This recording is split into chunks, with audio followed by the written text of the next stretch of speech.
जल्दी जल्दी करो सब, अगले साल तक करना है क्या? लिफ्ट चालू कर, जाना है।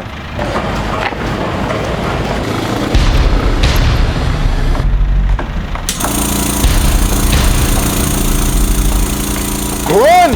अगर मर्द की औलाद है तो वहीं रुकना। अबे आ जाओ ऊपर।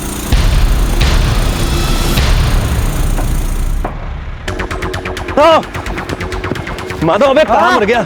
अरे है इधर आ। अरे यार तेज आ जा रहा है अभी, आज छोड़ेंगे नहीं साले को। रुक साले, मुझसे पैसे मांग रहा है तू? मुझसे पैसे मांग रहा? भूल गया तेरा वीडियो मेरे पास में ही। बोल ये साले, याद रख यहीं से नीचे फेंक दूंगा साले, मर जाएगा। भूलना मत कि तेरी जिंदगी मेरी मुट्ठी में है। भूलना मत साले, तेरा जीना आराम ना कर देना। मेरा नाम भी तेजराज नहीं, समझा? अबे देख क्या रहा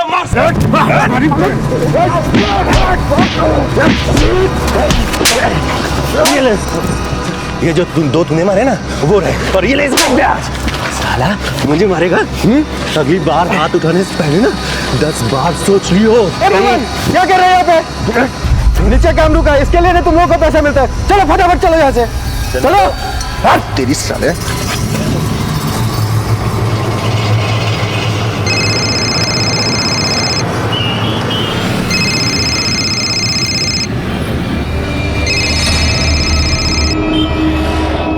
हेलो, ठीक, फोन पर ज्यादा बातें मत करो, मैं मिलकर बात करूंगा। छोड़ूंगा नहीं।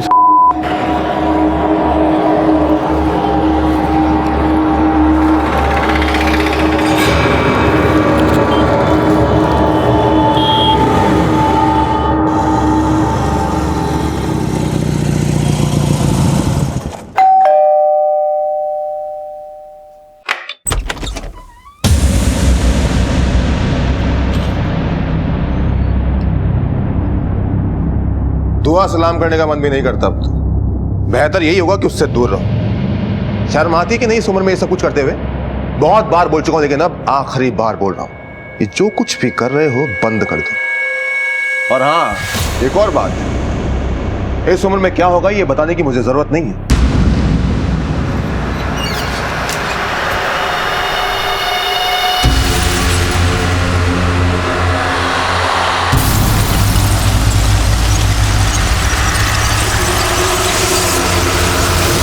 बड़ी मुश्किल से स्कूल की लैब से निकाल ले जो बार बार ये काम हर सुकून होला। कितने रुपए हो गए? 500 रुपए।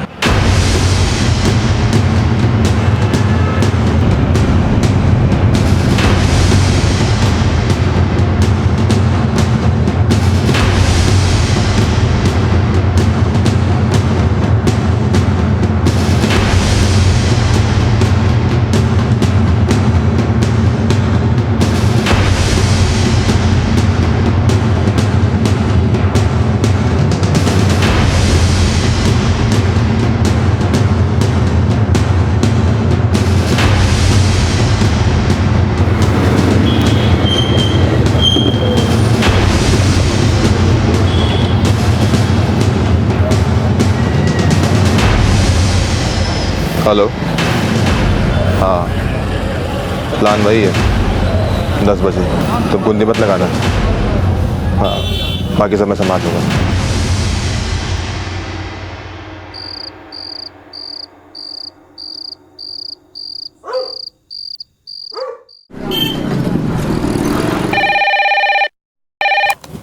Hello, sub inspector Jagtap Singh. क्या?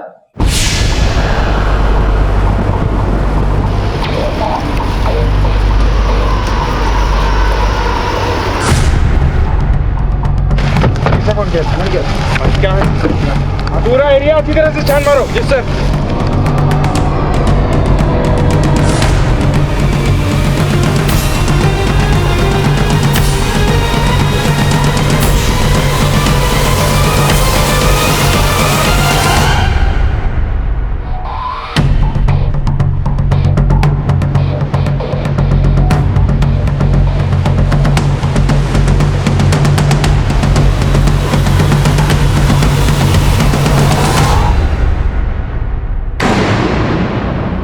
अक्सर शिकारी जंगल में पूरी तैयारी के साथ शिकार करने निकलता है, लेकिन कई बार ऐसा होता है कि वो खुद शिकार बन जाता है। उस वक्त ना हाथ में रखा हथियार काम आता है और ना ही दिमाग। ऐसा ही कुछ जयपुर के तेजराज के साथ हुआ। किसी और की मौत का सामान खरीदने वाले तेजराज की लाश उसी बैग में मिली जो उसने किसी और के लिए खरीदा था। लेकिन तेजराज किसकी जान लेना चाहता था और अपनी मौत के पहले वो किस एमएमएस का जिक्र कर रहा था? क्यों वो किसी के राज को दुनिया के सामने लाना चाहता था? पर अब तेजराज की मौत के बाद कई सवाल खड़े हो चुके थे। सर, मेरे पोस्टमार्टम रिपोर्ट्स, ये आदमी जिस वक्त मरा उस वक्त इस आदमी को किसी ने क्लोरोफॉर्म सुंघाकर बेहोश किया और शायद इसकी हत्या बेहोश करके की गई हो। बॉडी को देखकर ऐसा लगता है सर कि बड़ी बेरहमी से इसके बॉडी पार्ट्स को काटा गया है। और हाँ सर, रिपोर्ट्स के मुताबिक इस आदमी को 48 घंटे से ज़्यादा हो चुके हैं मरे हुए। एक बात और, चाकू को मैंने लैब में टेस्टिंग के लिए भेज दिया था, उस पर कुछ खून के ट्रेसेस मिले हैं जो इस आदमी के डीएनए से मैच करते हैं, और कोई फिंगरप्रिंट नहीं मिला है सर। जगताप, हमारे पास एक अनजान शख्स की लाश है, मर्डर का वेपन भी है, और जिस तरह से खून करके बॉडी को ठिकाने लगाया गया है उससे लगता है कि ये किसी कोल्ड ब्लडेड मर्डरर का काम है। एनीवे, इस आदमी का कोई क्लू? नो सर, अभी तक तो इस आदमी के बारे में कुछ पता नहीं चला है। मैंने जयपुर के आसपास के सभी पुलिस थानों में इसकी फोटो भिजवा दी है और हम खुद भी ये पता करने की कोशिश कर रहे हैं कि इन 2 दिनों में इस आदमी को मिसिंग फाइल रिपोर्ट हुई है कि नहीं। गुड, मैं ये सारे एविडेंस और इस आदमी की बॉडी वापस से चेक करना चाहूँगा। Sir,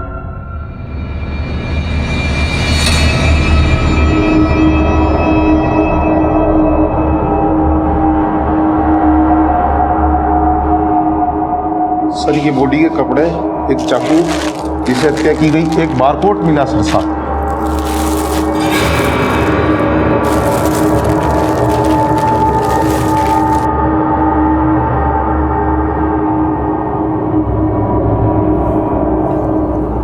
barcode. जगताप, हाँ सर। अपनी टेक्निकल टीम से कहो कि इस बारकोड को स्कैन करें, पता करें कि ये बैग कहाँ से खरीदा गया है। बारकोड से सेलर की डिटेल मिल जाएगी। फिर जहाँ से भी ये बैग खरीदा गया है उस दुकान या उस जगह के सीसीटीवी फुटेज से हो सकता है हमें कातिल का चेहरा मिल जाए।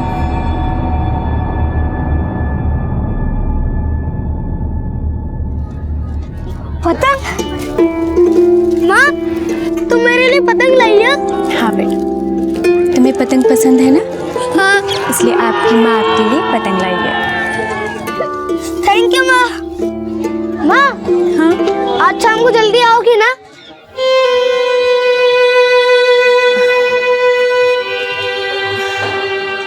बेटा, बस कुछ दिन और उसके बाद माँ का पूरा समय सिर्फ आपके लिए होगा, ठीक है? ठीक है। अच्छा बेटा।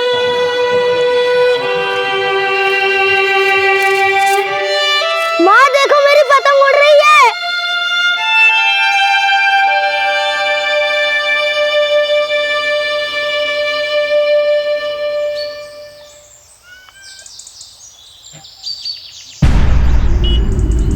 क्या बात है, ऐसे बीच में आने की वजह? हर बात की वजह चाहिए ना तुझे? देख, ज्यादा उड़ मत, समझी? तू मेरा कुछ कर नहीं सकती है। और ये तेरे नए नए आशिक है ना, इनसे मुझे कोई फर्क नहीं पड़ता।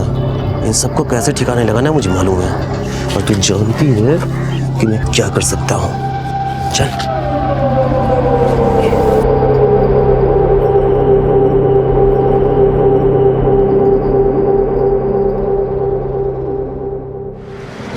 ओके, ठीक है, ठीक। सर, उस बारकोड के बारे में पता चल गया। इस बैग को गृह शोभा स्टोर से खरीदा गया था करीब 3 दिन पहले। वहाँ की सिक्योरिटी डिपार्टमेंट से मैंने बातचीत की है, उनके पास पिछले 1 हफ्ते की फुटेज मौजूद है।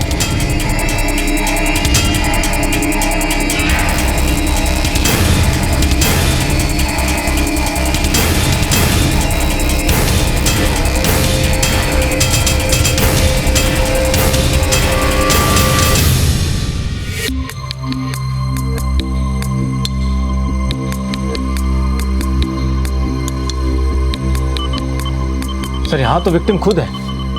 सर, ये खरीदारी करीब 1:17 पे की गई थी, दोपहर में। बिल पे लिखे टाइम से हमें पता चल जाएगा कि आदमी कौन था। हमें ये बिल का डिटेल मिल सकता है? 1 सेकेंड सर। ये रही बिल की डिटेल। सर, ये देखिए, डेबिट कार्ड से पेमेंट किया गया था। इस आदमी का नाम तेजराज सिंघानिया है। इस कार्ड की डिटेल से इस आदमी के बारे में पूरी जानकारी हासिल करो और पता करो कि कार्ड के ट्रांजैक्शन में दिया गया ये नाम इसी आदमी का है या नहीं। अगर ये आदमी तेजराज सिंघानिया है तो इसके बैंक से इसके पूरे डिटेल हासिल करो। Okay sir. सर, ये रही इस कार्ड की डिटेल। ये तेजराज यहीं सेक्टर 11 में रहता है।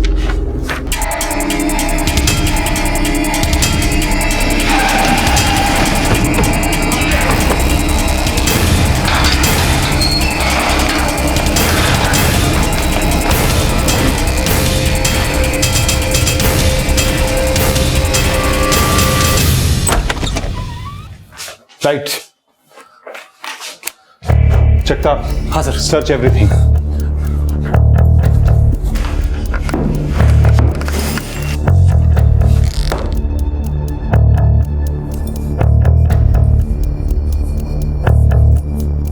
जगताप। हाँ सर। ये देखो, मुझे पूरा यकीन है कि 3 दिन पहले तेजराज को यहीं उसके घर पर मार के ठिकाने लगाया गया है। ऐसा करते हैं, पड़ोसियों से पूछताछ करते हैं, शायद किसी ने किसी को आते जाते देखा हो। ये तेजराज करता क्या था? ये टाइल्स वाइल्स बनाने का काम करते थे। तेजराज के घर पे कौन कौन आता जाता था? आपने कुछ देखा था? अभी रात को 2 दिन पहले एक टेम्पो आया था, इनका टाइल्स का काम था, तो मैंने सोचा इसीलिए आया होगा। अंधेरा होने के कारण मैंने कुछ नहीं देखा। ठीक। सर, तेजराज के घर पे कोई औरत आती जाती थी, शायद तेजराज का उस औरत के साथ कोई चक्कर हो। ये पड़ोसी बता रहा था कि 2 दिन पहले जिस दिन तेजराज की मौत हुई, इसने एक टेम्पो इस गली में देखा था। अंधेरा होने की वजह से इसे कुछ साफ नजर नहीं आया। जगताप, एक काम करो। हाँ सर। इस आदमी का मोबाइल नंबर और ऑफिस का एड्रेस निकालो।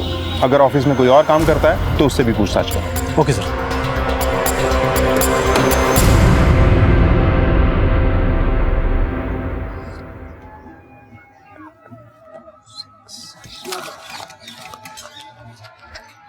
माँ, इसमें क्या भरेंगे?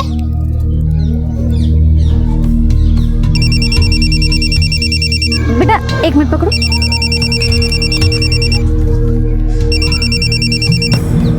हेलो,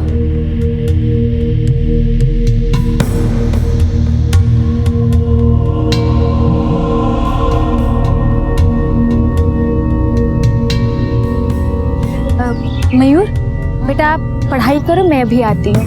माँ, मत जाओ ना। बेटा मेरा जाना बहुत ज़रूरी है ना? नहीं जाऊंगी तो फिर आपके लिए चॉकलेट कौन लाएगा, है ना? तो मैं जाऊँ?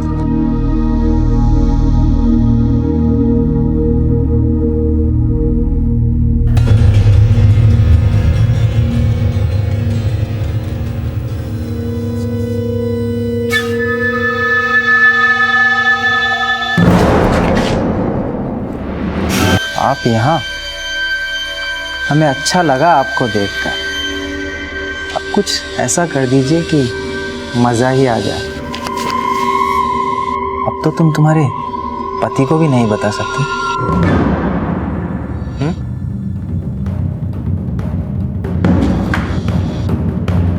ऐसे नहीं मानेगी तू।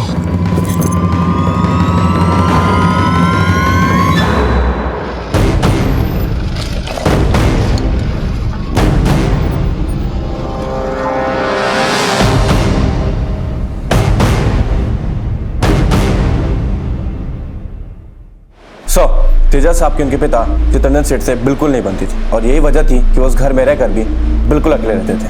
2 दिन से वो ऑफिस नहीं आया और तुमने पता करने की कोशिश नहीं की? वैसे भी वो इन दिनों कम आया करते थे और सारा काम मैं ही संभालता हूँ और कल रविवार होने की वजह से छुट्टी थी। तेजराज का मोबाइल नंबर देना।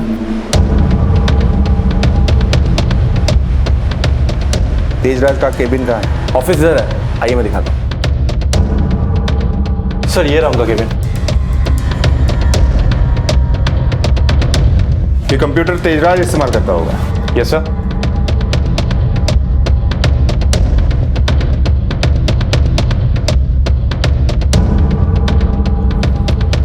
ये हमेशा लॉक ही रहता है? सर इतना तो कभी ध्यान नहीं दिया, वैसे लॉक ही होगा। जगताप। हाँ सर। ये CPU ले लो। ये CPU हम लेके जा रहे हैं। फिलहाल ये लॉक है, पर हमारे पास हर ताले की चाबी होती है।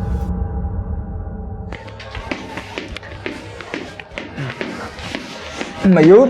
हाँ पापा। बेटा मम्मी कहाँ है? मम्मी हाँ। मेरे लिए चॉकलेट लाने गई है।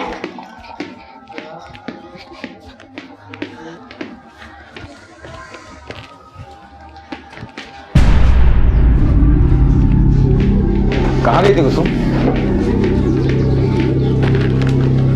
मैं पूछ रहा हूँ कहाँ गई थी कुसुम? मयूर, हाँ वही chocolate. Thank you mummy. Mayur 2 minute बाहर खेलो बेटा। ठीक है। कुसुम क्या बात है? हाथ में सामान नहीं दिख रहा है, बाहर गई थी। आखिर हुआ क्या है, तुम मुझे बता सकती हो? नाराज हो क्या मुझसे? कुसुम, कुसुम मेरी बात तो सुनो, क्या हुआ है? क्यों पीछे पड़े हो? समझ में नहीं आता। एक बार बोला ना बाहर गई थी, दोबारा बोलो। नहीं तो बोलो, दोबारा बोलती हूँ।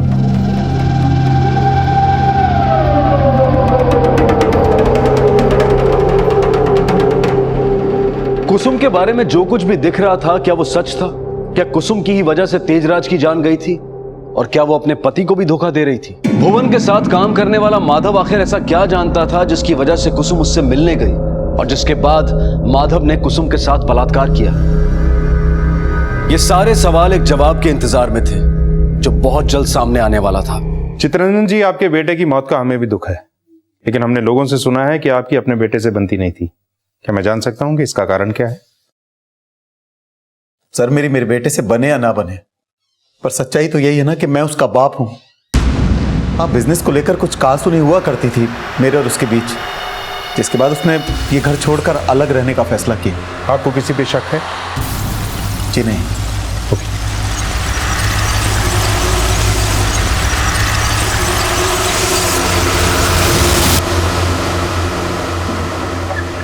सर, तेजराज की कॉल रिकॉर्ड्स आ चुकी है।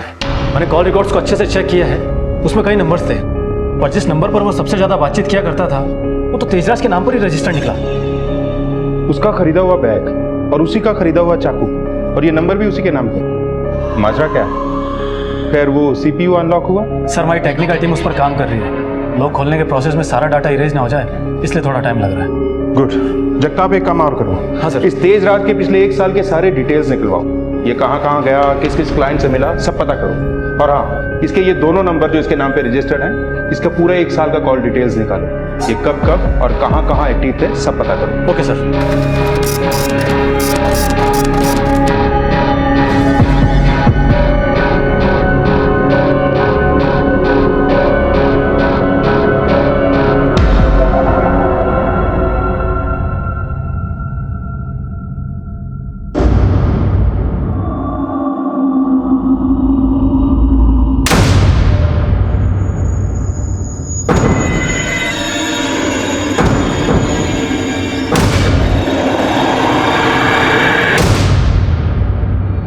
सर, ये देखिए, ये सारे अश्लील फुटेज हमें तेजराज के कंप्यूटर से मिले हैं। मैंने चेक किया था, इस आदमी का नाम भुवन है और शायद ये वही औरत है जिसको लोगों ने घूंघट में आते हुए देखा था। इस आदमी का फोटो मुझे तब दिखाई दिया जब मैं तेजराज की कॉल रिकॉर्ड चेक कर रहा था। मैंने कुछ और नंबर की भी डिटेल्स मंगवाए थे और इस आदमी के बारे में भी मैंने पता किया है। ये एक प्राइवेट कॉन्ट्रैक्टर है सर।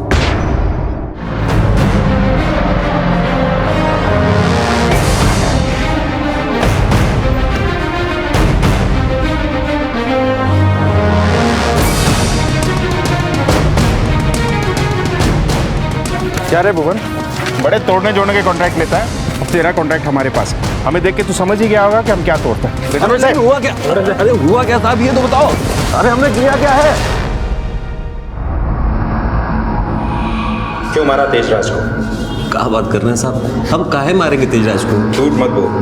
माधवन ने हमें सब बताया है कि एक बार अपनी साइट पे तूने उसे मारा भी था, और दुश्मनी में सुना है कि तू सूद के साथ साथ ब्याज भी वापस करता है। अरे तुम 2 तूने मारे ना, वो रहे, और ये ले इसका ब्याज। साला मुझे मारेगा? साहब, झगड़ा हुआ था, लेकिन पहले हाथ उसने उठाया था। उसके पास हमारा एक MMS पड़ा हुआ था, हमको रोज धमकी देता था कि हमारी बीवी को दिखा देगा। वो MMS तो उसके कंप्यूटर में बाहिफाजत रखा हुआ है। उस MMS में वो औरत कौन थी तेरे साथ? सब वो हमारे दोस्त दिनेश की पत्नी कुसुम थी।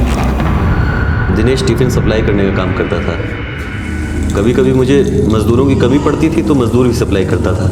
इसी सिलसिले में उसके घर पे खाने वाने पे जाना आना हो जाता था। वहीं मेरी मुलाकात कुसुम से हुई।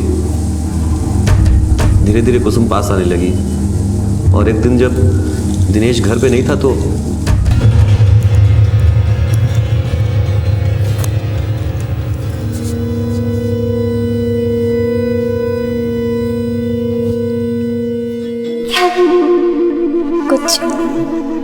से मिल सकते हैं क्या?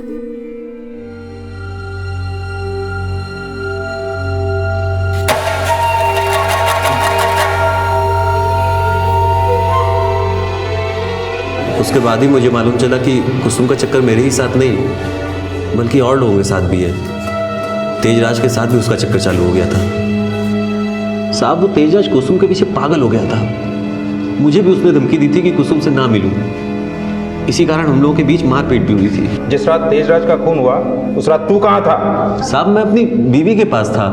आपको यकीन ना हो तो पूछ सकते हैं साहब।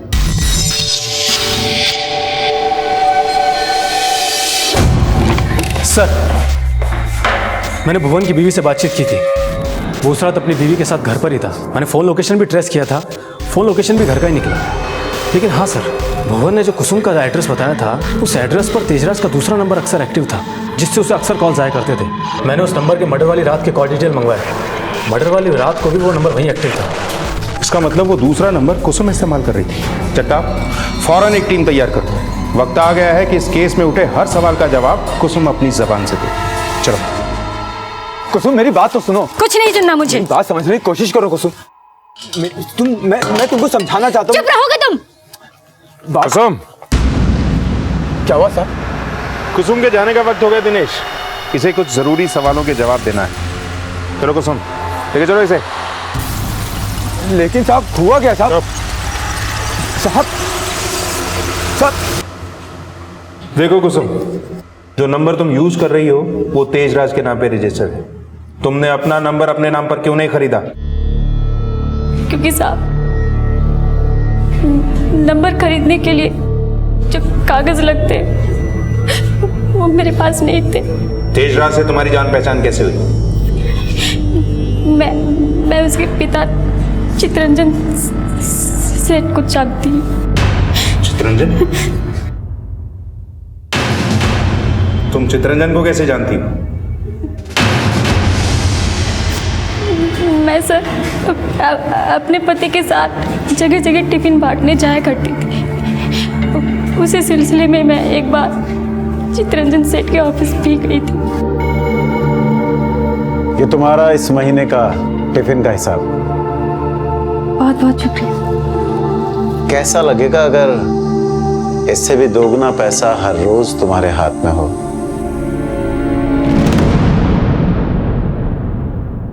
मतलब साहब?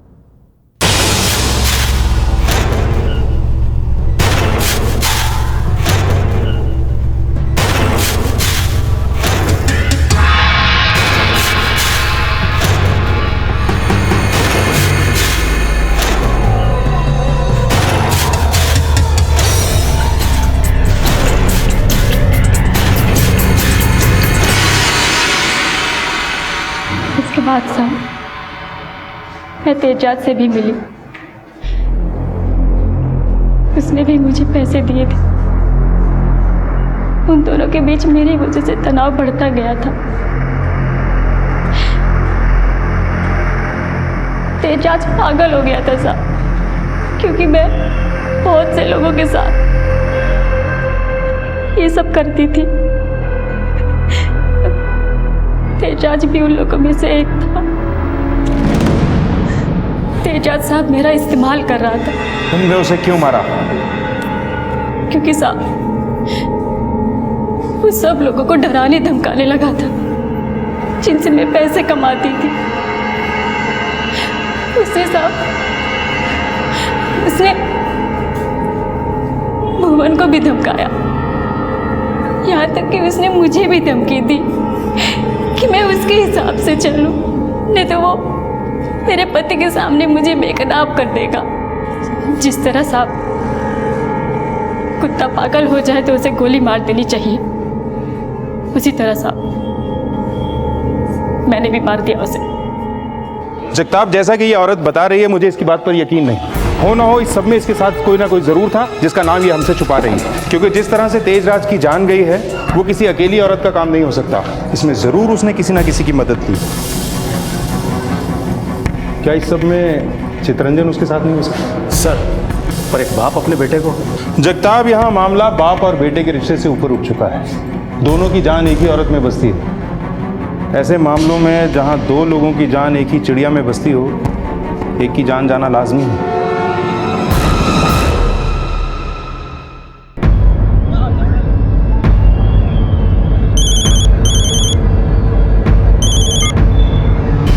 हेलो चित्रंजन जी, कहानी को इस तरह अधूरी छोड़कर जाना तो अच्छी बात नहीं है। क्या मतलब? अभी समझ जाओ।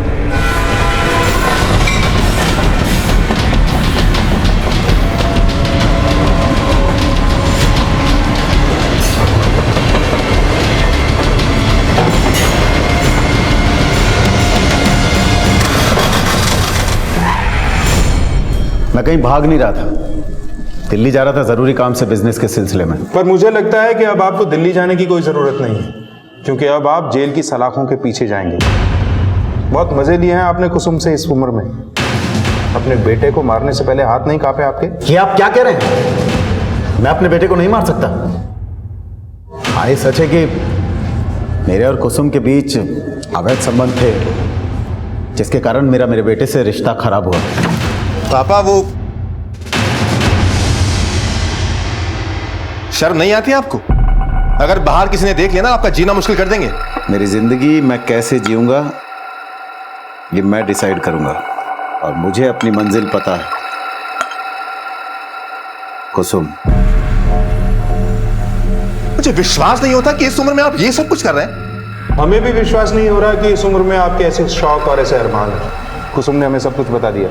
कुसुम ने हमें यह भी बता दिया है कि तेजराज को मारने में आपने उसका साथ दिया था। झूठ बोल रही है वो, ऐसा कुछ भी नहीं है। मुझे तो बाद में पता चला कि कुसुम हम दोनों के साथ सोती है। यही नहीं, इसके और भी आशिक हैं, जिनके साथ इसके रिश्ते और भी गहरे हैं।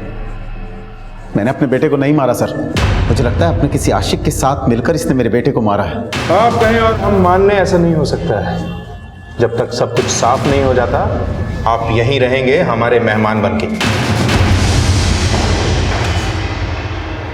पुलिस को यह तो पता था कि कुसुम इस मर्डर में शामिल थी, लेकिन जो बयान उसने दिया था उसमें कहीं ना कहीं कमियां थी। और यह बात बिल्कुल साफ थी कि इस कत्ल को अंजाम देने में किसी और ने भी कुसुम की मदद की थी, लेकिन वो था कौन? अब तक जितने भी नाम पुलिस के सामने आए थे, उन सभी के साथ कुसुम के संबंध तो थे, लेकिन कमी थी तो उसे एक ठोस वजह की, जो तेजराज की मौत का कारण बन गई।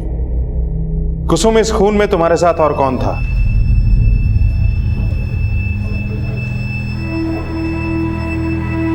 कोई नहीं साहब। मतलब एक 6 फुट के मजबूत आदमी को तुमने अकेले ही मार गिराया, वो भी एक छुरे से?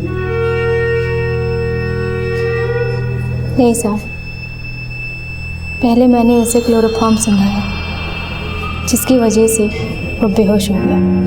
हाँ, तो बॉडी को काटने से पहले कोई टॉनिक पी लिया होगा। तुम कितना भी झूठ बोलो कुसुम, हम सच को खोद निकालेंगे। जगताप, इस केस की थ्योरी बड़ी अजीब है। एक आदमी जिसका खून हुआ, वो खुद ही उस बैग और चाकू का खरीदार था जिसमें उसकी बॉडी मिली। कुसुम इस खून की जिम्मेदारी ले रही है, पर यह इम्पॉसिबल है, क्योंकि एक औरत का इतनी बड़ी बॉडी को काट कर एक बैग में भरकर जंगल में फेंक कर आना इम्पॉसिबल है। क्या यह हो सकता है कि तेजराज ने खुद ही वो बैग और वो चाकू किसी और को मारने के लिए खरीदा हो, और इस बात को कुसुम जानती हो, और कुसुम ने शिकार के साथ मिलकर खुद ही शिकारी का शिकार कर दिया हो? क्या तेजराज कुसुम के किसी प्रेमी को मारना चाहता था, और तेजराज का किसी और को मारने का प्लान उसकी ही मौत का कारण बना? जगताप। हाँ सर। तेजराज का वो दूसरा नंबर जिसे कुसुम इस्तेमाल कर रही है, एक बार फिर से पूरी तरह से खंगालो। Okay sir. ए, पकड़ो इसे, बच्चे को संभालो।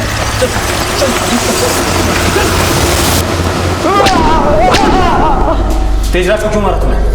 हाँ, क्यों मारा तेजराज को? साहब, मैंने नहीं मारा साहब, मैंने नहीं मारा उसको। नहीं मारा तो ये सब क्या है? क्या साहब? तेरे कॉल रिकॉर्ड्स, लोकेशन डिटेल्स, सब कुछ। तू और कुसुम टच में थे। जिस रात तेजराज का कत्ल हुआ, उस रात भी तू वहीं मौजूद था, तेजराज के घर पे। बोल।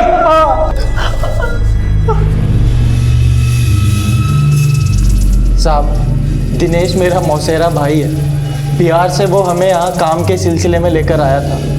यहाँ आकर देखा, दिनेश सारे दिन दारू पीकर नशे में रहता था, और कुसुम ही सारा काम संभालती थी। हमें तो काम के नाम पर बस कुसुम पर नज़र रखनी होती थी साहब, और नज़र रखते रखते ना जाने कब हमारी नज़र खराब हो गई।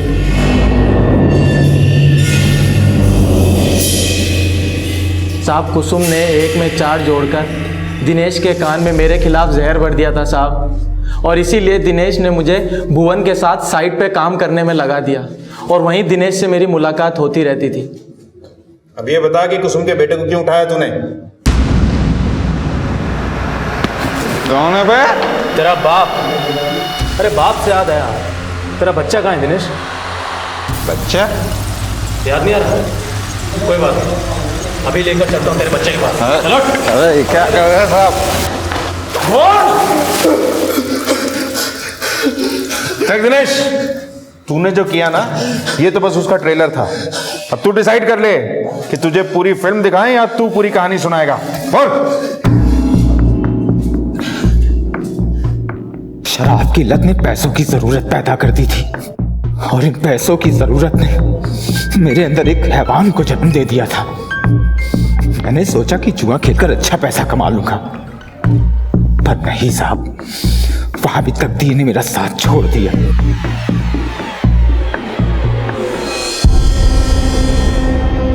मैं कुसुम के टिफिन वाले काम से ही पैसे कमाने लगा साहब।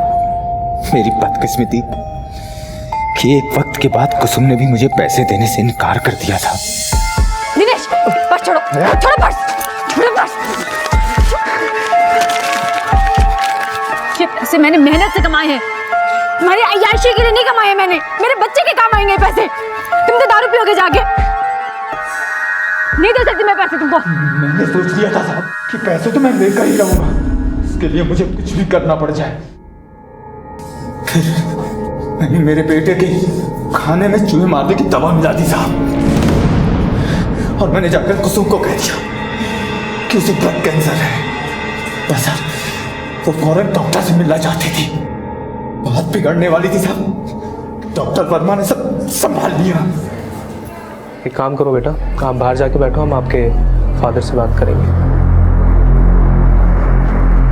देखिए, ये बीमारी उम्र के साथ नहीं होती, ये किसी को भी हो सकती है, और मुझे बड़ा अफसोस है कि बीमारी मयूर को है। मैंने उसकी रिपोर्ट्स देखी हैं, ये देखिए।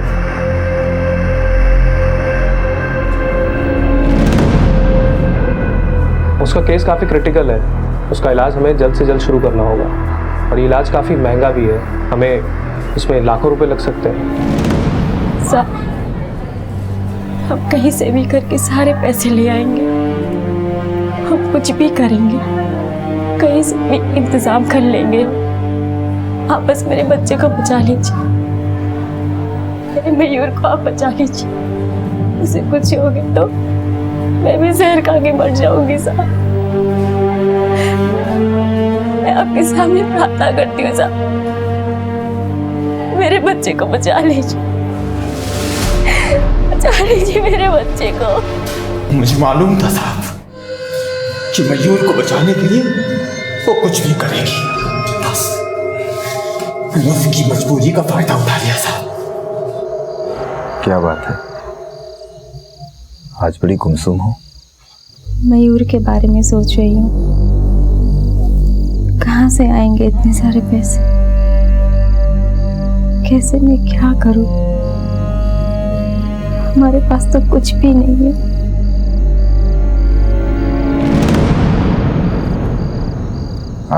आज भुवन से मेरा झगड़ा हो गया था। क्यों, क्या हुआ? साले की हिम्मत तो देखो, कह रहा था कि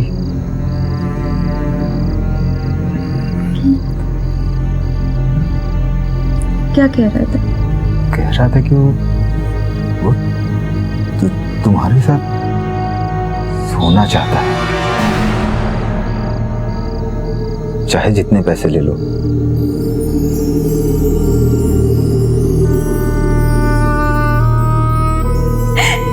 ये सब मैंने अपने बेटे के लिए किया साहब,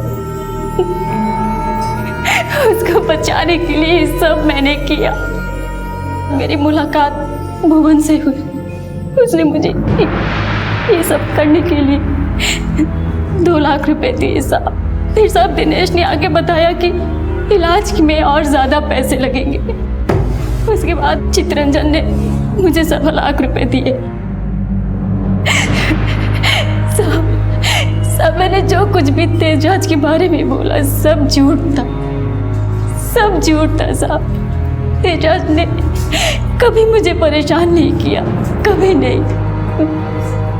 वो बस एक बात से मुझसे नाराज रहता था कि मैं चित्रंजन और भुवन के साथ,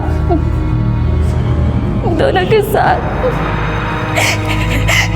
एक दिन साहब उसने मुझे मेरे बेटे के साथ देखा, उसने मेरा दर्द महसूस किया साहब। उसने साहब दिनेश और भुवन के सारे पैसे लौटा दिए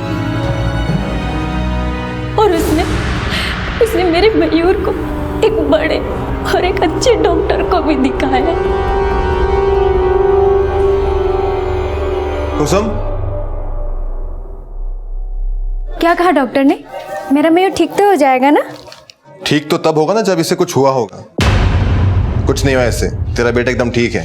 तेरे पति ने तेरे साथ धोखा किया है, तेरे साथ खिलवाड़ किया है, तेरी जिंदगी बेच के उसने सिर्फ पैसे कमाए हैं। उस दिन तेजराज की मुलाकात भुवन से हुई। उसने भुवन को कहा कि वो मुझसे दूर है। तेजराज की मौत कैसे हुई? तुमने मुझे बेवकूफ बनाया, मेरी पूरी जिंदगी बर्बाद कर दी सिर्फ पैसों के लिए।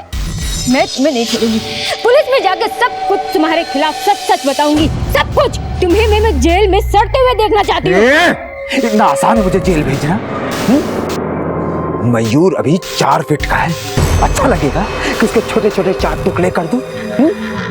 अगर किसी के आगे मुंह खोला तो याद रखना, उसकी बोलती बंद, हमेशा के लिए। समझ में आया कि नहीं? आया कि नहीं?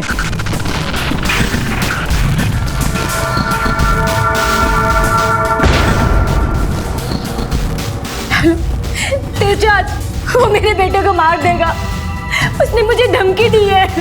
ठीक, फोन पर ज्यादा बातें मत करो, मैं मिलकर बात करूंगा। छोड़ूंगा नहीं।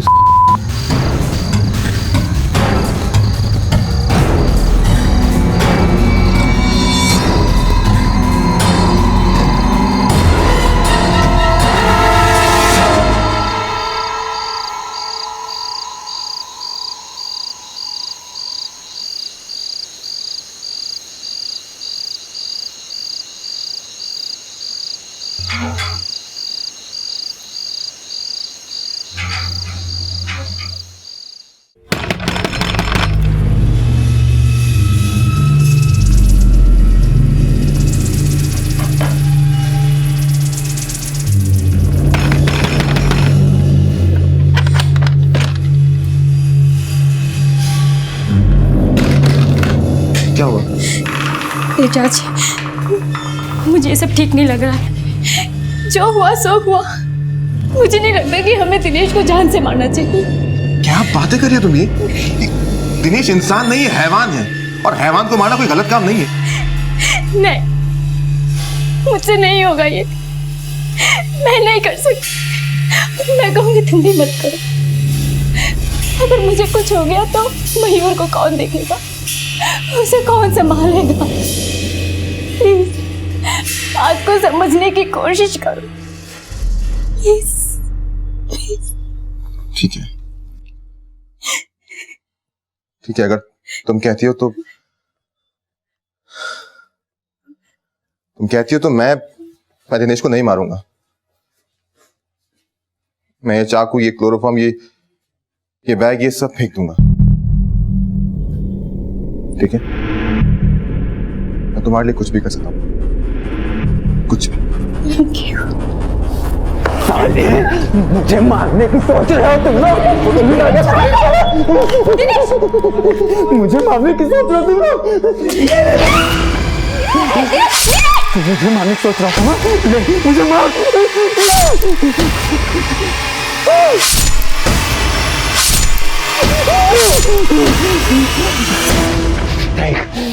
देख अपने मजनू की हालत। आज के बाद जैसा कहूंगा वैसा ही करेगी। और सुन, पुलिस तक ये बात पहुंचाई ना तो तेरे बेटे को ऊपर पहुंचा दूंगा।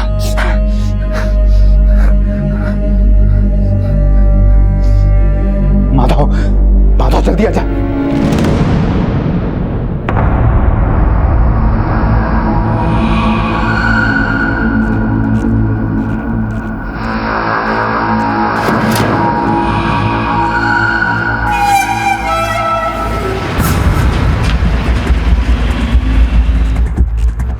आखिरकार इस मर्डर मिस्ट्री की गुत्थी सुलझी। डॉक्टर वर्मा, दिनेश और माधव आज जेल की सलाखों के पीछे हैं। दिनेश नशे का आदी हो चुका था और यह नशा उसकी रोज की जरूरत बन चुकी थी। दिनेश की घटिया सोच उसके दिमाग में चिंगारी बनकर पनप रही थी, जिसने जुर्म को हवा दी। लेकिन इस हवा से फैली आग ने दो बेकसूर जिंदगियों को तबाह कर दिया। पर आखिर कुसुम की गलती क्या थी? क्या उसकी गलती ये थी कि वो अनपढ़ थी, जिसकी वजह से दिनेश के लिए उसे बेवकूफ बनाना आसान हो गया था? या उसकी गलती ये थी कि एक माँ होने के नाते अपने बच्चे को बचाने के लिए वो आग के दरिया में कूद पड़ी? कुसुम की अंधेरी दुनिया में तेजराज एक उजाले की तरह से आया था, जो कुसुम को चाहता था और उसे इस सबसे दूर ले जाकर एक अच्छी जिंदगी देना चाहता था। किसी भी पाक रिश्ते की शुरुआत एक आपराधिक सोच के साथ नहीं की जा सकती। तेजराज ने दिनेश को मारने की साजिश रची, जिसे किसी भी कीमत पर सही नहीं ठहराया जा सकता। भले ही उसका मकसद कुसुम को इस नर्क से निजात दिलाना हो, लेकिन इंसाफ कानून के हाथों होता है, जुर्म का सहारा लेकर नहीं।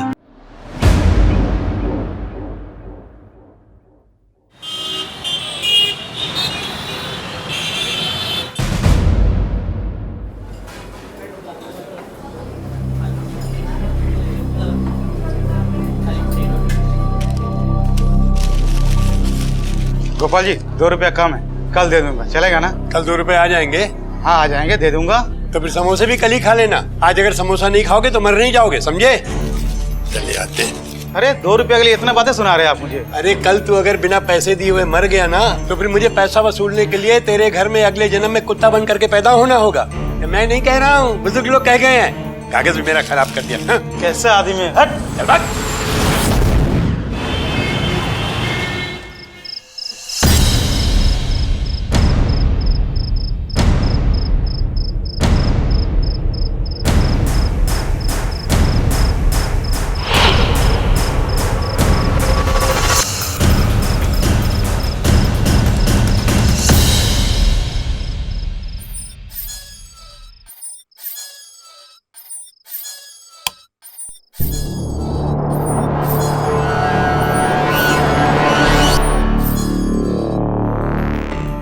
अरे उठिए, सुनिए, मुन्ना पालने में नहीं है। क्या?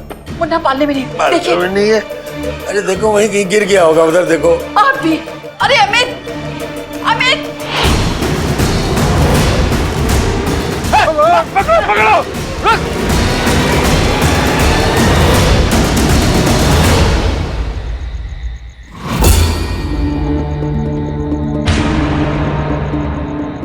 कोमल, तुम? बच्चा मुझे दे दे। नहीं नहीं, बच्चा मेरे पास होगा।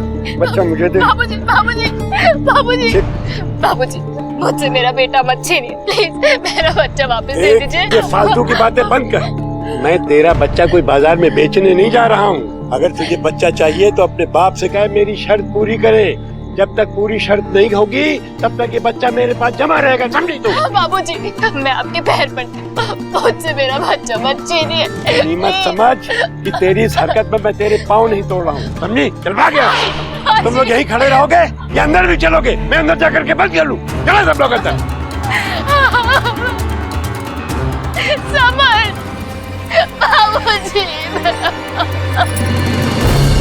गोपाल के लिए पैसा खून से भी ज्यादा सुर्ख, गहरा और कीमती हो गया था, जिससे ज्यादा से ज्यादा बटोर लेने के पागलपन में अब वो हर रिश्ते की बोली लगाने लगा था, शर्तें रखने लगा था। और यही वजह थी कि उसके अपनों के दिल में भी हर बदलते पल के साथ उसके लिए नफरत बढ़ती जा रही थी।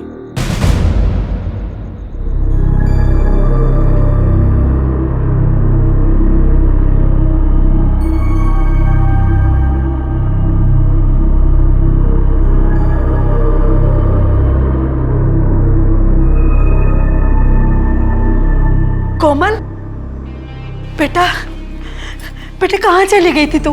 हाँ बोलना, कहाँ चली गई थी? कोमल, मैंने तुम्हें मना किया था ना, उस लिचड़ के पास मत जाना।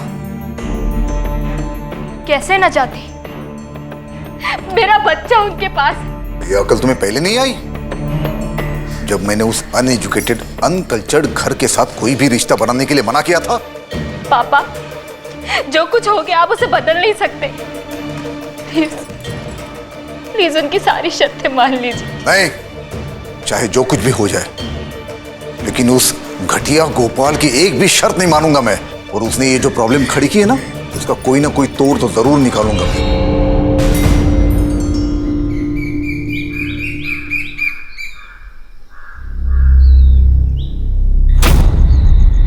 तो सामने से क्या खंभा जैसे आके खड़े हो गए? अरे लड़ना चाहते हो क्या? चाहे जितना अड़ लो या तन लो, मुझसे मेरी शर्त वापस नहीं करवा पाओगे। अब भरोसा ना हो तो इस बात की दूसरी शर्त लगा लो। तुम जैसे कई लंगूरों को अंदर करवाया मैंने, ये मत भूलना कि मैं एक इनकम टैक्स कमिश्नर था। हाँ, कमिश्नर थे, लेकिन अब सिर्फ हमारे समधी हो, वो भी लड़की के बाप। इसलिए मुंडी नीची करके इतना अच्छी तरह से जान लो, जब तक मेरी शर्त पूरी नहीं होती तुम्हारी लड़की ससुराल में कदम नहीं रख पाएगी और बच्चे को तो छू भी नहीं पाएगी। ए बुड्ढे, ज्यादा गुलाटी मत मार, मैं तो ऐसा सबक सिखाऊंगा कि जिंदगी भर याद रखोगे। मेरा कुर्ता छोड़ो, फट जाएगा। अरे छोड़ो, बहुत महंगा कुर्ता है, फट जाएगा। कुर्ता तो क्या, तेरा बहुत कुछ कीमती सामान फाड़ डालेंगे हम। अब ये जो बेइज्जती की है ना, इसको 2 दूनी 4 और 4 दूनी 8 करके लौटाऊंगा, समझे? अब हटोगे या हटवाऊं?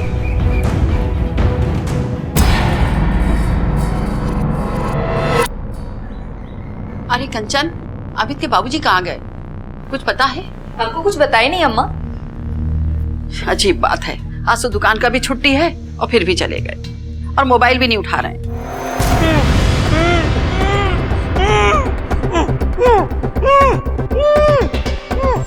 हाँ, अमित जी और देवर जी भी सुबह से कहीं गए हैं। जैसा बाप वैसे उसके बेटे।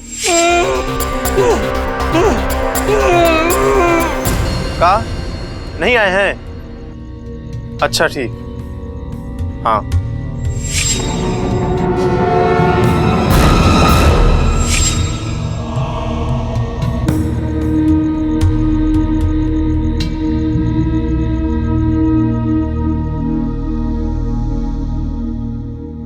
अम्मा, सबके यहाँ फोन करके पूछ चुके हैं, पिताजी किसी के यहाँ नहीं है, पता नहीं कहाँ चले गए हैं।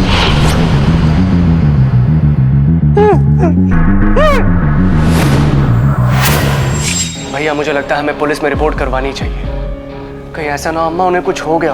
पुलिस में रिपोर्ट तो दर्ज करवा देंगे, लेकिन पिताजी लौट के आने के बाद जब पूछेंगे कि पुलिस स्टेशन में आने जाने में कितना पैसा लुटवाया है, वो हिसाब किताब तुम दोगे?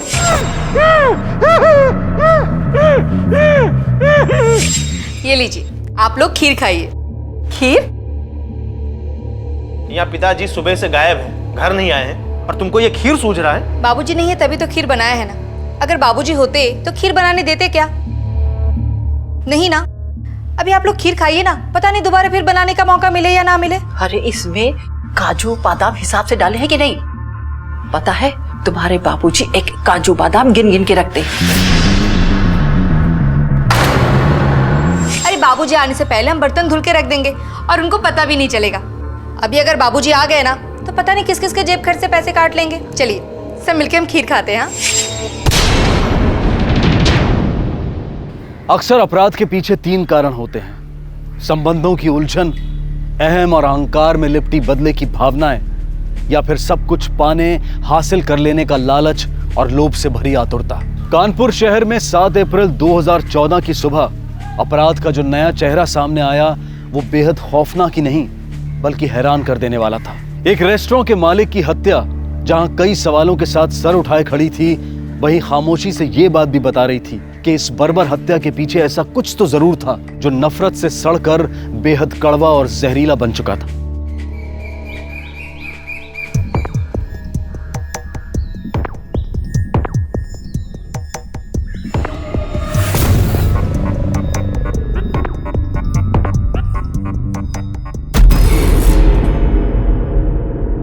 शटर खुला है?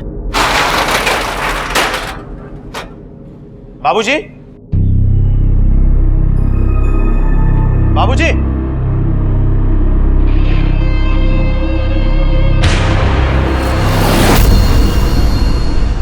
बाबूजी, बाबूजी, बाबूजी, बाबूजी, बाबूजी, पुलिस!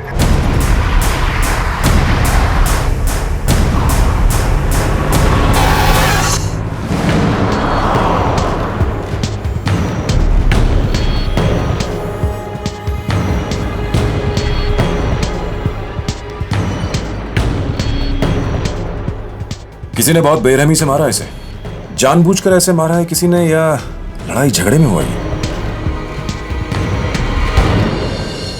यहाँ से कोई रुपए पैसे या फिर कोई कीमती सामान गायब है? गले की चाबी और पैसों का हिसाब किताब तो बाबूजी के पास ही रहता था। अब अगर कुछ गायब भी हुआ होगा तो हम बता नहीं पाएंगे। कब हुआ ये? कल दुकान बंद था और बाबूजी सुबह से ही गायब थे। मैं आया देखा तो शटर का ताला खुला हुआ था लेकिन शटर बंद था। मैं शटर खोल के अंदर आया देखा तो बाबूजी यहाँ पड़े थे। बाबूजी, बाबूजी, बाबूजी, बाबूजी। आप कौन? ये मेरा छोटा भाई है, समर्थ। बड़ी अजीब सी बात है, आपके बाबूजी कल से गायब है। आप लोगों ने उन्हें खोजने की कोशिश नहीं की और ना ही आपने रिपोर्ट करवाई? सर हमने तो कोशिश करी थी, अपने रिश्तेदारों को फोन किया था सर, और उनके दोस्तों को भी फोन किया था। हमें लगा था सुबह तक ठीक ठाक होके वापस आ जाएंगे सर, पर ये तो दरअसल हम सोच भी नहीं सकते थे कि बाबूजी के साथ भी कोई कुछ ऐसा कर सकता है। उल्टा यही सबको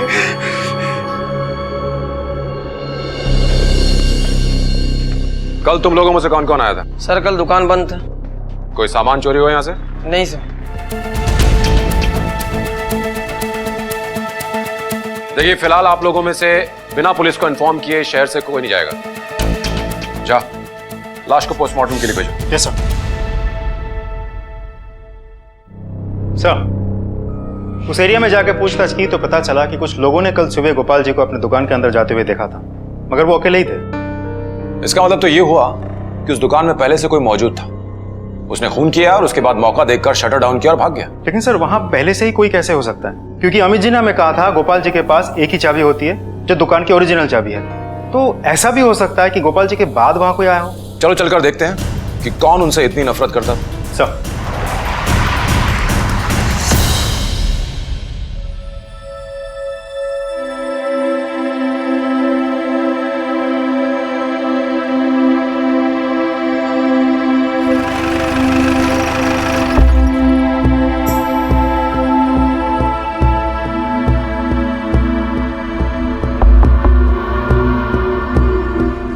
सर आप लोग इस समय यहाँ पर? आपको जरूरी पूछताछ करनी थी इसलिए। अच्छा ये बताइए कि आपके बाबूजी की किसी से कोई दुश्मनी तो नहीं थी? नहीं सर, हमारे पिताजी की किसी से कोई दुश्मनी नहीं थी। वो बहुत अच्छे इंसान थे। नहीं अंकल, दादाजी अच्छे नहीं थे। ऐसे नहीं बोलते ना। वो क्या है ना सर, बच्चा है, हर बात को दिल पे ले लेता है। हमारे बाबूजी बहुत ही अच्छे इंसान थे, बस थोड़े कंजूस टाइप के थे। वो एक दिन क्या हुआ कि दादाजी हमको भी ये एप्पल दो ना। एप्पल अभी लो बेटा, लो लो ये लो। पर ये तो सिर्फ छिलका है, हमको वो एप्पल दो ना जो आपके हाथ में है। अरे बेटे एप्पल का असली विटामिन तो छिलके में ही होता है, इससे खूब ताकत आती है। लो पूरा खा लो जाओ। तो आप ये छिलका खा लो ना, हमको वो एप्पल दो। उससे बहस करता है? एक झापड़ दूंगा तो अकल ठिकाने आ जाएगी। भाग यहाँ से।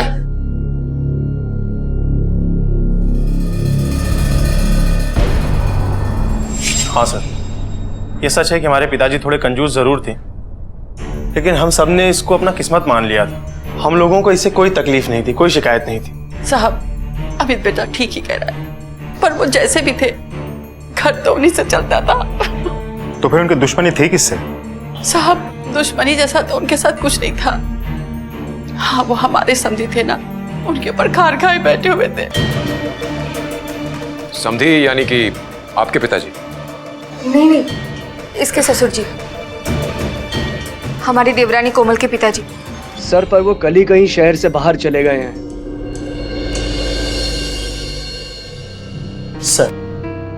सर एक पोस्टमार्टम रिपोर्ट है।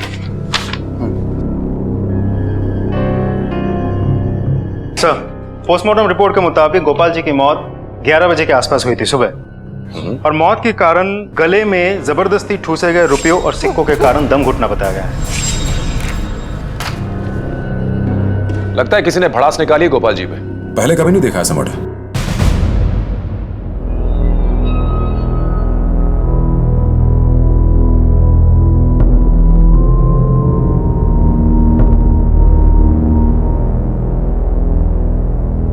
माँ, अरे बेटा तू आप लोग यहाँ पर? हाँ पापा, अब हम यहीं रहेंगे। क्यों?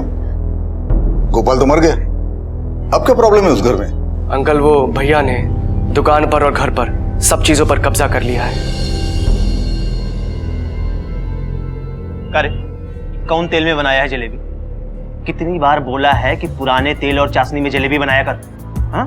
समझ में नहीं आता है तुमको? करो तेल इस्तेमाल करेंगे तो लोग बीमार पड़ जाएं। चुप! तुमको पगार कौन देता है? हम ना। तो हमारी बात सुन, उन लोगों की बात काहे सुनता है? अभी इसको ले जा, पैक कर और घर भिजवा दे मेरे पत्नी के हाथ में, ठीक है? और वही पुराने तेल और चाशनी में नई जलेबी बना। चल घर भिजवा इसको। तुम्हारे भाई ने कब्जा कर लिया और तुम मेरे घर पर कब्जा करना चाहते हो? नहीं अंकल, ऐसा नहीं पापा, ऐसी बात नहीं है। बस कुछ ही दिनों के लिए, जब तक इनकी नौकरी नहीं लग जाती। इसे जमाई बनाना मेरी मजबूरी थी, लेकिन घर जमाई हरगिज नहीं। पर पापा ऐसे में हम लोग जाएं कहाँ? ठीक है, अगर ऐसी बात है तो तुम यहां पे रुको, लेकिन एक शर्त पर। 1 महीने की मोहलत देता हूं। 1 महीने के अंदर अपने रहने के लिए दूसरा ठिकाना खोज लेना।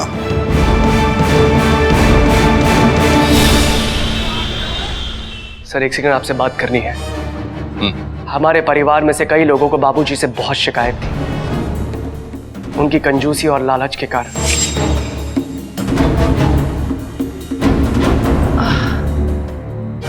गठिया के कारण जमीन में बैठना बड़ा मुश्किल हो गया है।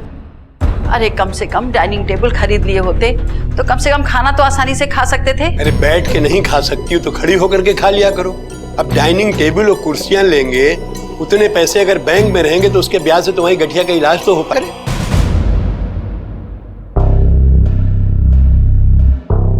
बहू रानी, आजकल तुम्हारी उंगलियों में गठिया हो गया क्या? नहीं तो बाबूजी। तो फिर दाल में ज्यादा घी कैसे गिर गया? गिरा नहीं है बाबूजी, हमने डाला है। वो क्या है ना, आप इतना मेहनत करते हैं तो हमने सोचा घी खाएंगे तो आपको शक्ति मिलेगी। अच्छा, तो तुमने जानबूझ करके इतना घी डाला। ठीक है, आज तुम्हारे जेब खर्च के भी 20 रुपए मैं अपने गले में डाल दूंगा, बस हिसाब बराबर। ऐसे क्यों बाबूजी? इसलिए कि गलती तुम्हारी और पैसा हमारा, ये नहीं चलेगा, समझी? ये दाल ले जाओ और इसका घी निकाल करके कल की दाल में छौंक लगा देना, समझी? लो ले जाओ। सामत बेटा, कहीं काम की बात बना? अरे नाम के साथ काम में भी समर्थ होता तो मिलता ना काम। अरे समझने की तो कोशिश करिए। मुझे नहीं सरिता, इसको समझाओ, और अगर नहीं समझता है तो अपनी सारी जायदाद, दुकान, मकान सब अपने बेटे अमित के नाम कर दूंगा, समझी?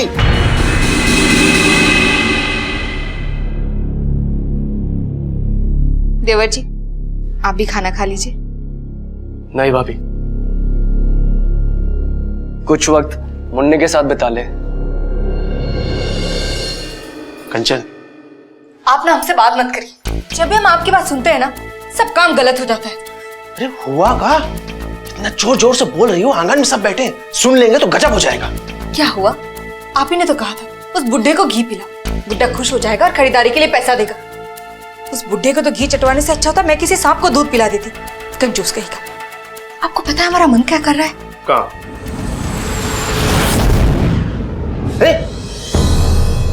हमारा मन कर रहा है ना, इसी चाकू से उस बुड्ढे का पेट काट दे और सारा घी बाहर निकाल दे, और फिर उसके मुंह पे मार के बोले कि लाओ हमारे 20 रुपए। अरे हर बात पे जेब खर्च से पैसे काट लेते हैं, आखिर कब तक चलेगा ऐसा? जब वो मरेंगे ना तो घर में और दुकान में जितना घी तेल है उसी से उनको फूंक देंगे। उनकी आत्मा का तो पता नहीं, लेकिन हमारे दिल को बहुत ठंडक पहुंचेगी।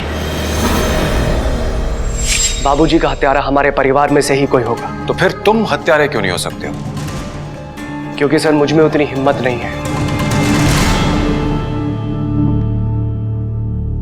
अजीब बात है, बाप के मरने के बाद बड़ा भाई सारी दौलत पे कुंडली मार के बैठ जाता है और छोटा भाई अपने परिवार के ही खिलाफ हो जाता है। हमारे परिवार में से कई लोगों को बाबूजी से बहुत शिकायत थी। और कैलाशनाथ के घर रहने चला जाता है, जिससे उसका बाप नफरत करता था।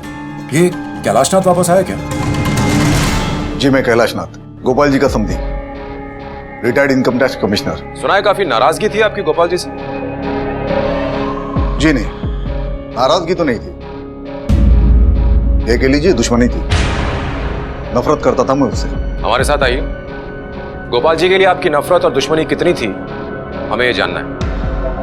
आज के दौर में हम सब अपनी सोच के चेहरे पर समझदारी का एक मुखौटा लगाकर जरूर चलते हैं, ताकि संबंधों में गर्माहट बनी रहे और हम दूसरों की नफरत का शिकार ना बने। लेकिन कैलाश ने सबके सामने अपने इस मुखौटे को उतार कर रख दिया था और जाहिर कर दिया था कि वो गोपाल के मरने के बाद भी उससे कितनी नफरत करता था। जाहिर था कि इस हत्या के कर्ता और कारण की तलाश में जुटी पुलिस ने कैलाश नाथ को पूछताछ के लिए बुलाया और अब कुछ ऐसी अहम बातें सामने आने वाली थी जो ये तय करती कि क्या कैलाश नाथ की नफरत इस हद तक बढ़ चुकी थी कि वो अपना नियंत्रण खोकर अपने समधी गोपाल की हत्या कर बैठा। ऐसा क्या कर दिया था उन्होंने कि आपकी रिश्तेदारी दुश्मनी में बदल गई थी? रिश्तेदारी गाय की, ये तो हमने समझौता कर लिया था अपनी बेटी की जिद के कारण, वरना ऐसे चिल्लर चोर को मुझ जैसा इनकम टैक्स कमिश्नर अपने सामने खड़ा भी ना होने दे। आप ही का वेट कर रहे थे। जी जी जी, आइए प्लीज कम।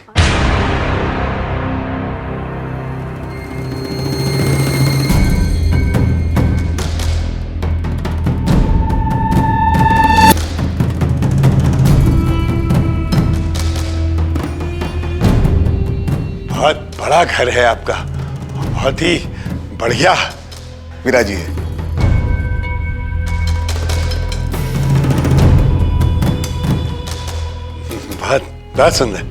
बहुत सुंदर है आपका घर। थैंक यू जी। अरे कविता, इनके खाने पीने का इंतजाम। अरे नहीं बहन जी, बस आपका घर देख के ही मेरा पेट भर गया। लगता है कैलाश जी ने अंडर द टेबल खूब मलाई चाटी है।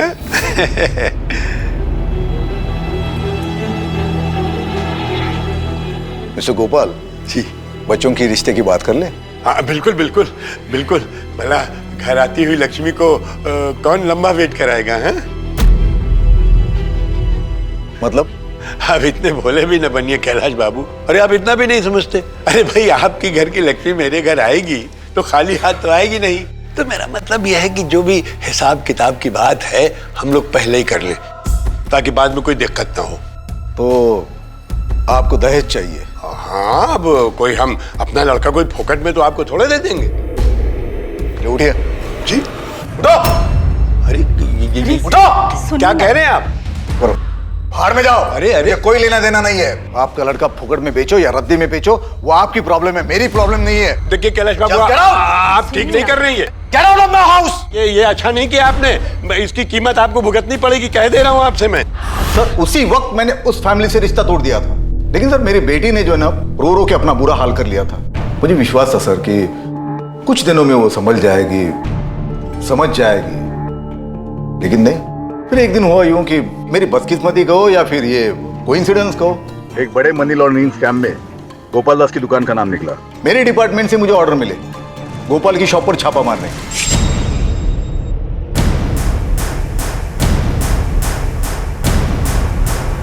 चटा नीचे कर दो, एक लाइन में खड़े हो। लाइन में खड़े हो जाओ। एक लाइन में खड़े हो जाओ। अरे कैलाश जी, ये सब क्या हो रहा है? क्या है ये सब? इनकम टैक्स रेड है, दिखता नहीं? अरे सर, आपको कुछ गलत इन्फॉर्मेशन मिला होगा। इन्फॉर्मेशन गलत है या सही है, इसकी जांच बाद में होगी। अगर आप दोनों ने सरकारी काम में दखल अंदाजी की तो आपको भी अंदर कर दूंगा। अरे ऐसे कैसे अंदर कर देंगे आप? बाबूजी, अंदर करने की बात कर रहे हैं।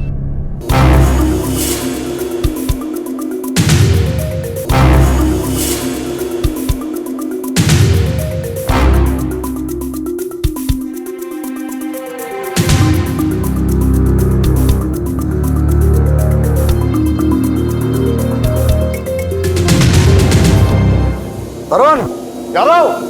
Yes sir. तलाशी लो। Yes sir.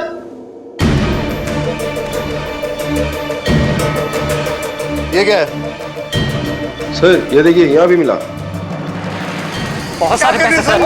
सर ये तो मेरी मेहनत की कमाई है, मुझे दीजिए। देखता नहीं, शायद गिनने में कोई गलती हो गई। नहीं देखिए, आप मैं आपके हाथ जो होता हूँ, हम हिसाब किताब कर लेते हैं। देखिए आप बहुत जुल्म कर रहे हैं मेरे ऊपर। सील कर दो सब कुछ। दरअसल गोपाल को यूं लगा कि वो छापा मैंने जानबूझकर मरवाया है, और एक दिन वो मेरे पास आया। देखिए कैलाश जी, ये मत समझिएगा कि जो छापा पड़ा है मैं उसके डर से आया हूँ। फिर किस लिए आए हो? दरअसल मेरे बेटे समर्थ ने अपना बुरा हाल बना रखा है। मुझसे अब उसकी परेशानी और नहीं देखी जाती, इसलिए मैं चाहता हूँ कि बिना किसी दान दहेज के आपकी बेटी को अपनी बहू बना लूं। इससे मेरी गलती भी सुधर जाएगी और एक परिवार भी बस जाएगा। लेकिन सर मुझे समझ जाना चाहिए था कि 420 बूढ़ा पश्चाताप करने के लिए नहीं आया। मेरे खिलाफ ये उसका एक पैंतरा था। कैसा पैंतरा? शादी के बाद हर बार छोटा मोटा बहाना बना के वो दहेज लिया करता था।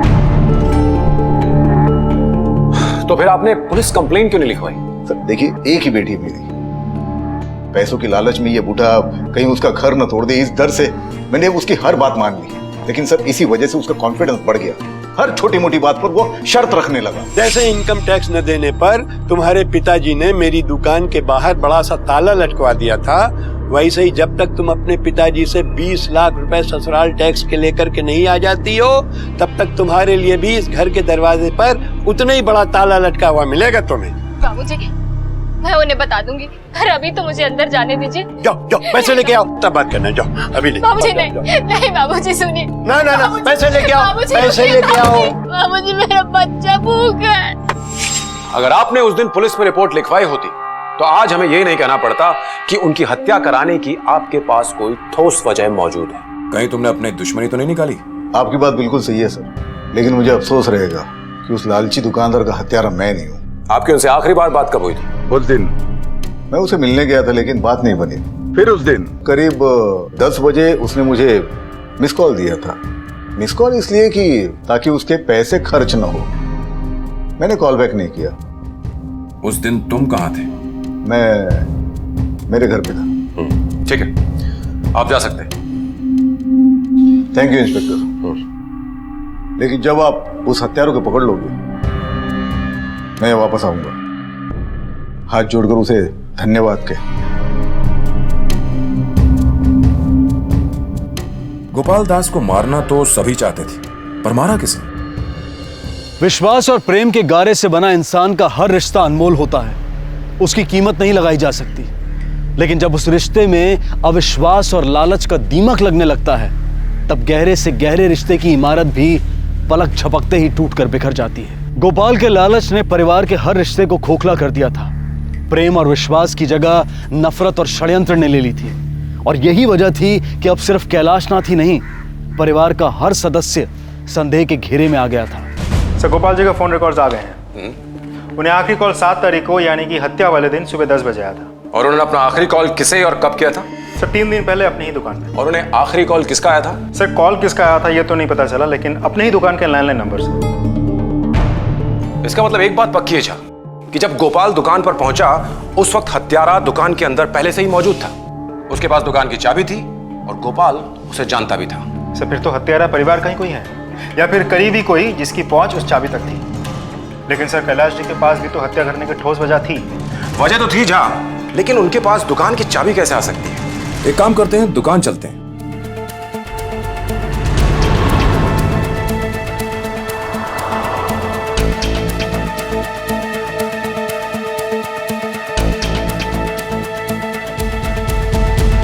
लगता है पिताजी की मौत के बाद काम काफी बढ़ गया। सर अब हम घर के बड़े बेटे हैं, तो बाबूजी के जाने के बाद हमारी जिम्मेदारी तो थोड़ी बढ़ ही जाती है ना।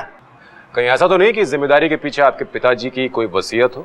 सर हमारे पिताजी का कत्ल हुआ है, आप असली कातिल को ढूंढने के बजाय हमारे घर वालों पर शक कर रहे हैं। अमित जी, पुलिस का काम है जांच करना और शक करना, और आपका कर्तव्य बनता है कि हमारी जांच में हमारा सहयोग करें। बताइए हम क्या सहयोग करें?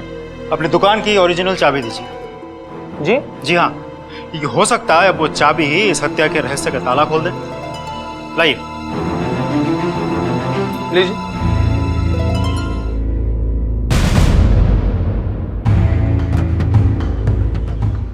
अमित जी, हम आपकी ये चाबी लेकर जा रहे हैं और अपनी जांच होने के बाद ही लौटाएंगे।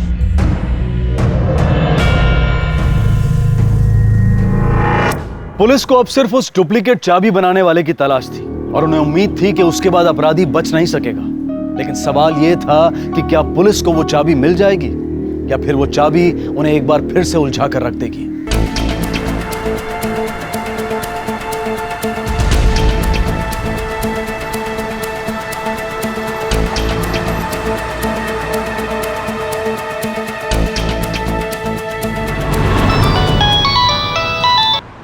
हेलो, हाँ अच्छा, वेरी गुड सर। इन्फॉर्मेशन मिली है कि 7 तारीख को 11 बजे के आसपास गोपाल के दुकान के बाहर ग्रे कलर की गाड़ी खड़ी थी। नंबर क्या था उस गाड़ी का? सर नंबर के बारे में तो कुछ पता नहीं चला, लेकिन गाड़ी के नंबर प्लेट पे इनकम टैक्स डिपार्टमेंट लिखा था।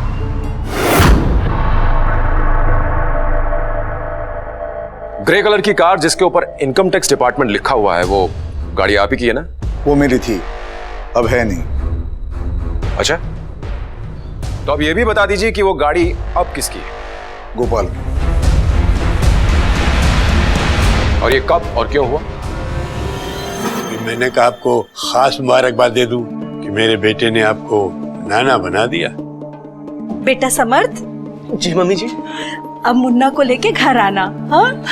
अरे सिर्फ समर्थ ही क्यों, आप सभी लोग आइएगा, मिलके पार्टी करते हैं। हाँ, ये बात तो समझी ने बिल्कुल ठीक कही, हम लोग सब इकट्ठे आएंगे। क्या है समझे साहब कि आपको तो पता है कि मेरे पास सिर्फ एक स्कूटर है, वो भी पुराना सा। आपके पास तो 2-2 गाड़ियां हैं, एक गाड़ी अगर आप मुझे दे दे तो मतलब ये कि अब तो महीने में 1-2 बार आना जाना लगा रहेगा ना। और इस तरह वो मुझे ब्लैकमेल करने में कामयाब हो गया। उस दिन के बाद वो कार उसी के पास थी। ठीक है, फिलहाल तो हम जा रहे हैं, लेकिन हमारा मिलना शायद जल्दी हो।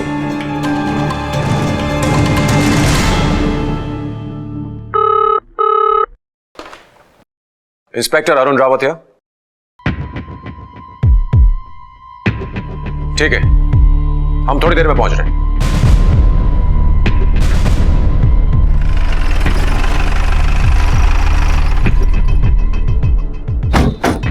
जैन साहब,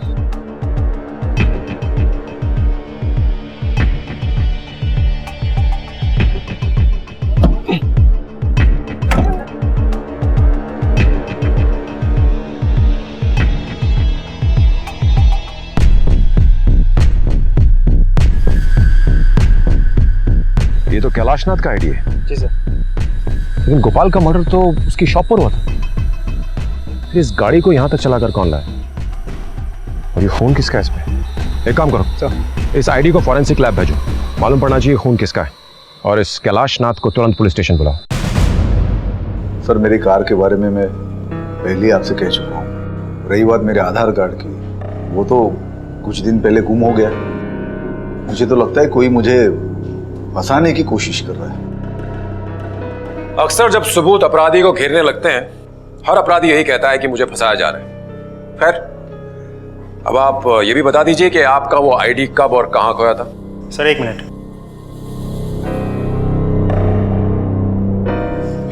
सर गाड़ी में आई कार्ड पे जो खून लगा हुआ था वो इंसान का नहीं था। इंसान का नहीं था? मतलब? सर मुर्गे का खून था। मुर्गे का खून? इसका मतलब ये कैलाशनाथ सच बोल रहा है, इसे जानबूझकर फंसाया जा रहा है। अच्छा, उस डुप्लीकेट चाबी के बारे में कुछ पता चला? सर अभी तक तो कुछ पता नहीं चला, लेकिन कोशिश जारी है।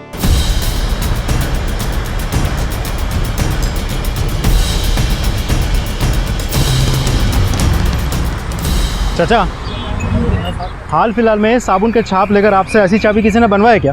देखो जरा ठीक से। हाँ साहब, बनवाया तो था। फिर उस आदमी को लेके आऊं तो पहचान लोगे? हाँ साहब, पहचान लेंगे। फोटो देखो जरा।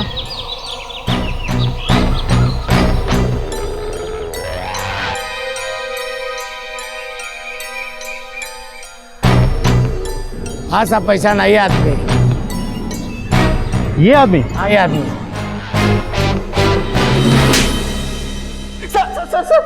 सर, हमने चाबी बनवाई जरूर थी सर, पर हमने हमारे पिताजी का कत्ल नहीं किया है।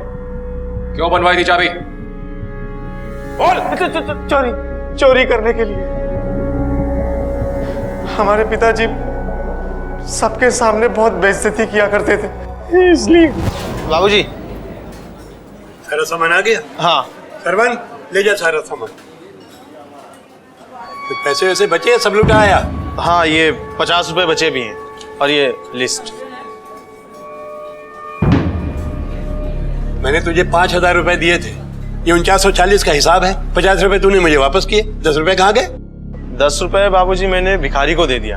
मैं तुम लोगों के लिए एक एक पैसा करके जोड़ता हूँ और तूने 10 रुपए भिखारी को दे दिए। अरे किस भिखारी को दे के आया है? वो पिछले चौक में बैठता है ना। अच्छा अब तू ऐसा कर, उस भिखारी के पास चला जा, उसके पैर पकड़ ले, फिर उसके हाथ जोड़ दे और कह दे कि गुरुजी मुझे ये विद्या सिखा दो, क्योंकि मेरे बाप ने सारी जमीन जायदाद और ये दुकान मेरे छोटे भाई के नाम लिख दी है, समझे? अरे कल तू देखना भीख पे बैठेगा, कोई 10 रुपए भी नहीं देगा तुझे। बाबूजी गलती हो गई। तेरी पॉकेट मनी में 10 रुपए कट। देते ही कितना है जो 10 रुपए कट? अरे जो भी देते हैं बहुत देते हैं, जाके अपना काम कर। सारे वर्कर के सामने बहुत बेइज्जती करते थे हमारी। बाबूजी 300 रुपए मिलेंगे क्या? 300 रुपए? कुछ काम है। ठीक है। सरवन इधर तो आ। जी शेठ जी। ये अपना टेबल साफ करने वाला कपड़ा इसे दे दे। क्यों शेठ जी? आज से तेरा काम ये करेगा। ये क्या कह रहे हैं बाबूजी आप? तुझे 300 रुपए चाहिए ना, और उसी का जुगाड़ कर रहा हूँ। मैं समझा नहीं। अरे समझदार होगा तब समझेगा ना। भाई वो क्या है कि तुझे 300 रुपए चाहिए कि तू मेहनत करेगा वेटर की तरह से, तो तुझे ग्राहक लोग टिप देंगे, और टिप में 300 क्या 300 से ज्यादा जमा हो जाएंगे, और मुझे भी 300 रुपए नहीं देने पड़ेंगे। चाहिए तुझे 300 रुपए? नहीं। उसके बाद क्या हुआ मैं तुम्हें बताता हूं। जब तुम अपनी दुकान से पैसे चुरा रहे थे, तुम्हारे बाबूजी वहां पहुंच गए और तुमने घबरा करके उनका कत्ल कर दिया। उसके बाद वहां से गाड़ी लेकर के फरार हो गए। नहीं सर, ये बिल्कुल सच नहीं है सर। हम ताला खोलकर अंदर गए, बहुत ढूंढा, मगर पैसे मिले ही नहीं। बाबूजी ने पता नहीं कहाँ छुपा कर रखे थे, इसलिए हम दुकान में ताला बंद करके और वहां से चले गए। इसे लॉकअप पर डालो, बाकी पूछताछ हम वही करें। Yes sir. सर हम सच कह रहे हैं। सर उस गाड़ी के बारे में पता चल गया। मर्डर के 1 दिन पहले तक वो किसी वर्कशॉप में थी। कौन से वर्कशॉप में?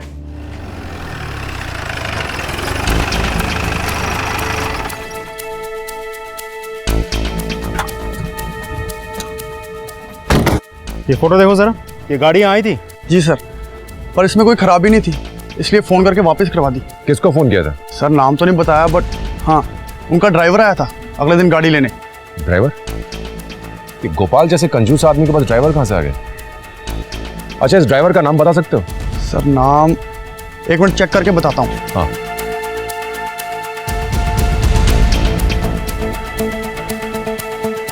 सर राजू दुबे नाम था उसका। राजू दुबे? तुम्हारा साहब कौन है? साहब वो गोपाल जी थे ना, उनका बेटा। ये था ये? हाँ सर।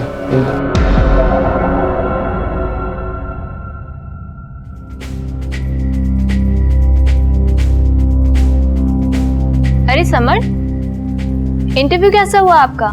इंटरव्यू तो अच्छा हुआ, मगर इतने सारे लोग सिफारिश लेकर आए हुए थे। तुम अपने पापा से बोल के अगर रेकमेंड करवा दो तो शायद काम बन जाए।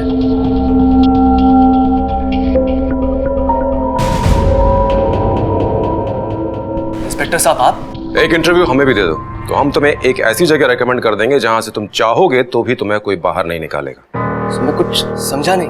तुम्हें अपने पिता गोपाल की हत्या के आरोप में और कानून को धोखा देने के आरोप में गिरफ्तार किया जाता है। नहीं सर, मुझे अपने लालची और कंजूस बाप से पैसे नहीं चाहिए थे। फिर क्यों मारा अपने बाप को? शांति और सुकून से जीना चाहता था मैं, बिना किसी शर्त के। अगर तुझे बच्चा चाहिए तो अपने बाप से कह मेरी शर्त पूरी करे। उस घटिया गोपाल की एक भी शर्त नहीं मानूंगा मैं। तुम यहाँ पे रुको, लेकिन एक शर्त पर, 1 महीने के अंदर अपने रहने के लिए दूसरा ठिकाना खोज लेना। मुझसे मेरी शर्त वापस नहीं करवा पाओगे? अब भरोसा ना हो तो इस बात की दूसरी शर्त लगा लो। तंग आ गया था दोनों पुट्ठों की लड़ाई से, उनकी शर्तों से। मैंने प्लान बनाया, एक सांप को मारकर दूसरे सांप को फंसा देगा, सारा खेल ही खत्म हो जाएगा। फिर मैंने कैलाश जी का आईडी चुरा ली ताकि उन्हें फंसा सकूं, और फिर उस गार्ड पर मुर्गे का खून लगाकर उसकी गाड़ी में फेंक दिया ताकि सारा शक उस पर जाए। मुझे पता चल गया था कि अमित भैया ने एक और डुप्लीकेट चाबी बनवा रखी है, उसी चीज का मैंने फायदा उठाया। बाबूजी और कैलाश जी की तो लड़ाई चल ही रही थी, और गाड़ी भी कैलाश जी के नाम पर थी, तो मैंने सोचा उन्हें फंसा दूंगा और खुद बच जाऊंगा। और अपराधी यही सोचता है कि वो अपराध करने के बाद कानून से साफ साफ बच जाएगा, लेकिन वो ये भूल जाता है कि पुलिस अपराध के दाग खोजते खोजते उन तक पहुंच जाती है ताकि समाज को साफ सुथरा रख सके। याद रखें, लालच एक ऐसी प्यास है जिसे आप जितना बुझाने की कोशिश करेंगे ये उतनी ही और लगती जाएगी। गोपाल का लालच भी एक ऐसी ही प्यास थी जिसने उसके साथ साथ उसके घर परिवार का सुख चैन भी छीन लिया। ज्यादा पैसा बटोरने के लालच में उसके द्वारा लगाई गई शर्तों ने न सिर्फ उसकी जान ले ली बल्कि परिवार के कई और लोगों की जिंदगियां भी बर्बाद कर दी। आज उसका अपना ही बेटा उसका हत्यारा बनकर जेल की सलाखों के पीछे पहुंच गया है। कोमल से उसका पति जुदा हो गया और उसके बेटे से उसका पिता। याद रखें, सुख से जीने की सिर्फ एक ही शर्त है और वो है संतोष। संतोष वो अवस्था है जिसमें हम अपने पास जो कुछ भी है उसमें खुश रहने की कोशिश करते हैं। वो सिर्फ संतोष ही है जिससे हम अपने लालच, अपने लोभ पर काबू पा सकते हैं। इसी विचार के साथ मैं अनूप सोनी अब आपसे विदा लेता हूं। फिर मुलाकात होगी अगले एपिसोड में और खुलासा करेंगे एक और जुर्म का।